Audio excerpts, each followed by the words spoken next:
کوم انسان ته چې الله تعالی عزت ورکړي وي، الله تعالی ریسپیکټ حقدار جوړ کړي،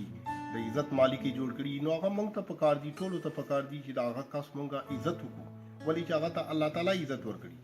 او یقینا چې په قرآن پاک کې الله تعالی خپله فرمایي چې وتعز من تشاء وتذل من تشاء بیدک الخیر، یقینا چې عزت ذلت دا هر څه د الله په لاس کې دي. خو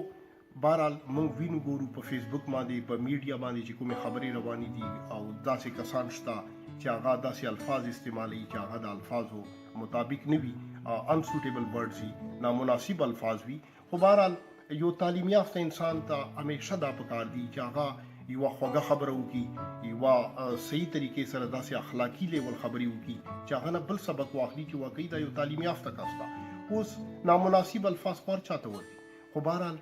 بیا خو هغه کس او دا بل کس کې څه فرق نشو پاتې، ولې چې یو تعلیم یافته انسان ته همیشه دا پکار دي چې هغه پازیټیو سنس